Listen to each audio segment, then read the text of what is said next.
What's up, everybody? Alex here, and welcome to the Dota Underlords Best Builds of the Week, the weekly series where I show you guys top 5 meta builds to help you rank up in Dota Underlords. And this week we're starting with Bronies, Trolls, and Warlocks, mainly the Brawny component because, well, no one's going Bronies anymore, and maybe that'll change after I post this, but as of right now, nobody's going Bronies. Bronies are borderline uncontested every single game I play, and every time I go Bronies uncontested, I'm in the points.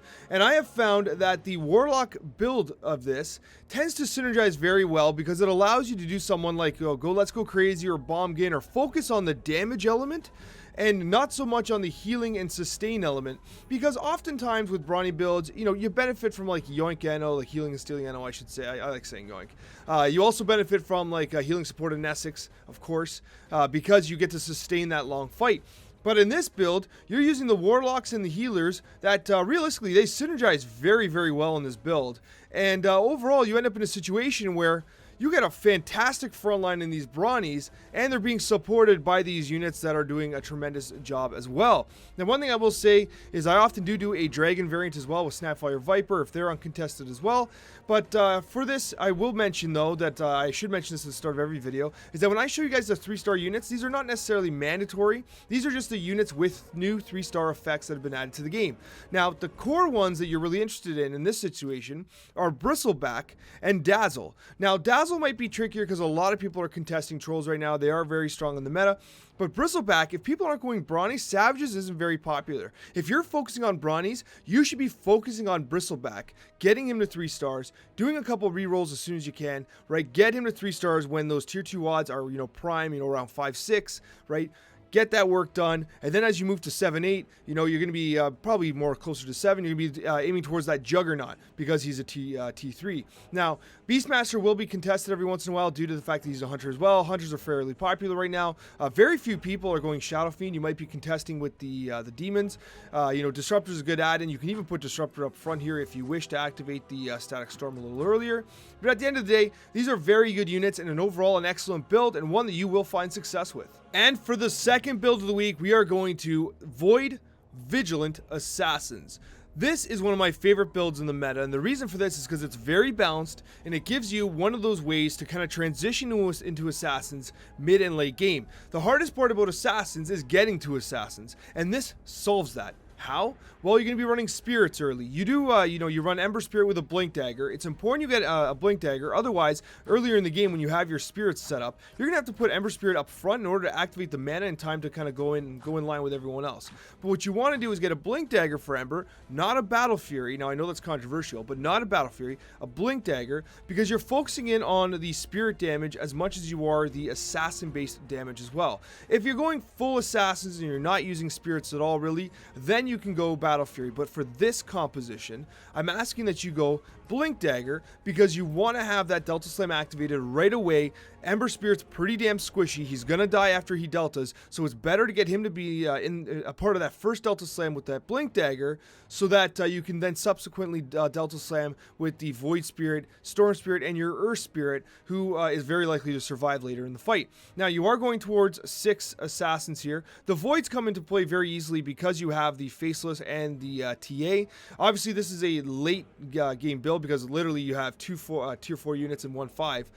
Earlier on, you can run an Enigma just to activate it, but realistically, do the best you can. I do recommend you actually run Nyx Assassin if you can. Nyx Assassin is great bait up front. He, what you want is that Spike Carapace stun. He can die right after, it's okay. Also, it allows you to run Insects earlier in the game with Weaver or Broodmother while you're kind of building towards your Assassins. So realistically, you're building towards Assassins running, Insects and Spirits with the ultimate goal of getting to those, 6 Assassins, which does a tremendous work. Now, the problem with this is in my testing, the Bloodseeker effect, while good, is tricky because with Assassins you need to upgrade your leveling pretty aggressively, and in order to get a 3-star Bloodseeker, unless you are completely blessed by RNG, you have to re-roll for that, and it's not really worth it. So, I mean, if you have a 3-star Bloodseeker, he's going to do work in this lineup, 100%. But the re-rolling element of that is too risky, especially when your real firepower comes when you activate Voids and you get to like TAs and Slarks. So be very wary of the Bloodseeker. It is good, but only if you're ahead. if you get a lot of early Bloodseekers and you're synergizing very well and you're win streaking early on, then you're going to have the health that you could kind of trade later on in the game in order to level up and get those assassins on board. But if you're losing early and you're trying to go after that Bloodseeker to build assassins, you're going to run out of health and run out of time, and you're not going to make it. So bear that in mind in this, what is otherwise a fantastic build. Now, I've been accused in the past of never running Joel, and so I've done some testing, and I find that aggressive tank Joel actually works pretty well with 6 mages. 6 mages is still damn good. I think it's got a bad rep right now. People are passing off of 6 mages, partially because assassins can do work on them, Brawnies can do work on them, because of course, this is about burst damage, and if Brawnies have completely gone insane, then it's hard to burst them down. You have to beat them through a sustained battle, right? But the idea here is that this is a very effective composition against Heartless. It's a very effective composition against Hunters. Anybody that is corner comp, Trolls Heartless, this is very effective against. And the end result is a very good build, and you are looking at a couple of core 3 stars here. Yes, Maiden 3 stars good. Razor with an attack speed item is excellent because he's going to be stealing the attack damage and applying it back to the target. There is the newly 3-starred Shadow Fiend. Now in this build, you're more after the magic damage that Shadow Fiend does and less the armor reduction. You're going to take the armor reduction, why not? But even a 2-star Shadow Fiend is very effective in this situation. And of course, the new 3-star Morphling that steals the opposing alliance effects. Now, I don't have an item here because you're going to want whatever the best carry item you have available, like a butterfly or, whatever it is, right? You're going to want a Radiance is amazing on Morphling because he's going to get right in there, do damage within 2 cells, and then as soon as he takes a little too much damage, he waveforms out of there and he's back to safety, hitting more people. He's always going to waveform towards an enemy anyways, so he's going to be really mobile, keeping that Radiance burn alive. So I do love Radiance and Butterfly on the Morphling. But other than that, what you're going to want to do is this build is focused around doing as much damage as possible. I do like Joel. Bombgin's good as well. I mean, I don't recommend that you do anybody else except those 2. Realistically, Bombgin, I know the friendly fire is not pure damage, but still Implosion and Shockwave do a lot of damage, naturally with the mage bonus, even though friendly fire is no longer being applied to the magic-based damage. One thing I will say is if you don't have either of those 2, you can go all out attack Eno. That is a decent opportunity as well, as it'll lock down the front line as you continue to kind of try and survive and do as much damage as you can with your primary carry, which is honestly probably your Keeper of the Light here. Well, it would be Morphling at 3 stars. But overall, this is a very good build. The Joel and the Tidehunter are mandatory here just so they can kind of sustain that front line and protect. You can run Barricades if you wish as well. They're not necessary. I find that Barricades sometimes even get in the way.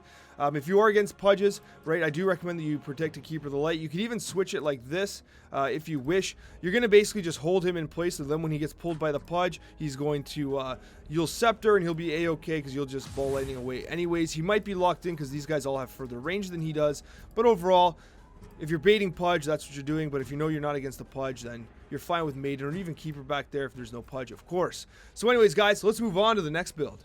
Alright guys, for the next 2 builds, I'm showing you 2 important variants of Hunters. Now, I think Hunters are in a good spot right now. I think that, I think most people pick that up. There's at least 1 or 2 Hunter players every single game. The real uncontested units are currently the Bronies and the Assassins, which blows my mind, but you're going to have some Hunter contention, yes. But the way you surpass that is by running a build like this, where you have basically the best of a couple different alliances. You are activating the 4 Heartless, you got the Pudge up front, you have the Abaddon, you have the Life Stealer, and by the way, mandatory mask pick here for this build because you have Mask of Madness that can be applied to Luna or Life Stealer. Of course, at 3-star Luna, you would prioritize Moonshard so she can Eclipse. But the way you win these fight against other Hunter's Heartless is I'm blown away with how often people do not pick Desolator in Heartless Hunter's build. You want to run Desolator if you can with Enthrall and Essex because Desolator with Enthrall, you're focus firing individual targets with the Vigilance. You're going to be completely blowing up targets. That -5 armor when you're focus firing does so much work. It is absolutely incredible. It's totally mandatory. And then what you have here is you have the Lone Druid and the Treant Protector, sorry. It gives you a little more sustain in the early game. Of course, you're not going to have Lone Druid all the time. In the early game, you run Magnus or you run Nature's Prophet, and they will kind of help solidify your board as you start to build the pieces that you need.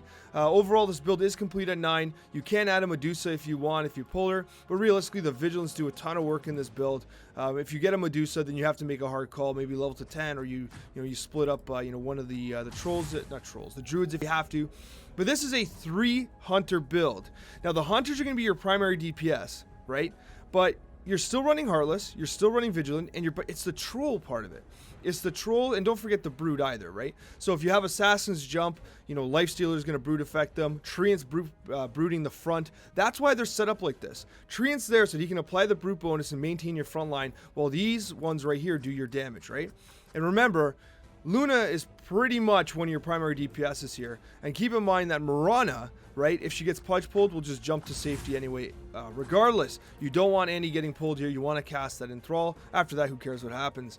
Now, the new Wind Ranger effect, I've even seen people debate of putting her up front because she basically becomes an elusive once she's at 3 stars and casting her power shot. That's up to you. That's fancy pants for me. I'd rather have her back here doing work. You know, Maelstrom is great for her. You know, at the end of the day, if she's 3 stars, you want to get something that really prioritizes the damage capability of her attack rate. So Maelstrom's fantastic. I don't know why I didn't put it on her. I must have forgot. You know, Chrysalis is even good on her too. Anything that can provide crit and kind of maximum DPS. And then what we're going to do here is we're going to talk about the next variant, which is a 6 Hunter variant. And let's get to it. Now, this is the 6 Hunter variant of the Hunter build, and you're going to note that now you're not running as many Heartless. There had to be some sacrifices here. First of all, you're at 6 Hunters here, and the 6 Hunters comes from a mandatory antler. You have to re-roll for those antlers, okay? I know you might get baited into, you know, Masks of Madness and stuff like that. I know you want the Mask of Madness on the Luna, but you have to roll for the antlers. It's the way the build works. And when you get the antlers, listen, even if you get antlers twice, you can put antlers on someone like Sven. It's a little crazy. You want Moonshard on him realistically, but hey, that's a high roleplay if you really want to try it. Actually, I take that back. Just put Moonshard on Sven. But anyways, antlers on Luna is legit. It activates your 6 Hunters. There they are, your 6 Hunters. Obviously, you know, you have your Weaver there. You're going to take Weaver out for Medusa. You probably do something like this. You want Medusa more in the center there. You're going to want to run Nyx Assassin early if you have a Weaver, because like when you don't have all your Knights or all your Hunters, the Nyx Assassin allows you to kind of get there because you're running the Insect bonus, have them up front, activate the Spike Carapace, have your Drow Ranger, your Wind Ranger, your Luna, your Weaver kind of poke away at the targets while they're stunned. But realistically, you're going to sell him off when you get the opportunity. You get the 6 Hunters, you get the 4 Knights. Though the Knights will be positioned something like this. You can even rotate them like this, of course, so that they're more centralized. Luna's going to get the effect. I do recommend that you're back if you're not against assassins. In order to lock in your positioning, you can push everyone up front. Now, the benefit to this, I would even do... I would do this. Yeah, it messes up okay, you can do this. It doesn't matter. It doesn't matter. At the end of the day, Little Archer is not doing that much DPS. But regardless, what you want to do here is you lock in the enemy positions, because the enemy is going to be lined up usually like this, right? And so what happens is that with your Knights, you maintain that Knight effect by ensuring that they're kind of locked in place on that front line. If you're all the way at the back, what ends up happening is they have a chance to like drift a little bit. Here, there's less drift. They're going to be locked in place, more or less. Even if the units, the enemies over here, these guys will kind of just step in like this usually. So they end up maintaining that Knight bonus. It's important you maintain that Knight bonus, because with those 6 Hunters, you want to be doing as much damage as you can. You want to be going absolutely insane. You want to be doing as much damage as you can. So it's extremely important that you know, you set your guys up properly. Now, the only exception to this is if you get Medusa, you kind of have to split up the Luna slightly from the melee Knights, because you want Medusa to be centralized in order to ensure that she gets the best stone gaze she can. I don't have it out here, but you know, something like a Scatty would be fantastic on her. Caden's Blade's fantastic on her, because it applies the effect to the multi-shot.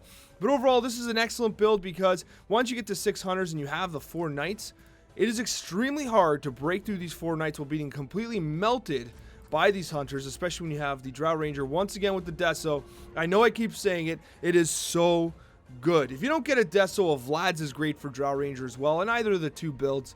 But overall, a fantastic build. It's one that does a lot of work in the meta. It can be tricky. You are depending on the Crown of Antlers a little bit, but overall, if you pull this off, it's a very, very steady top 3 finish for you.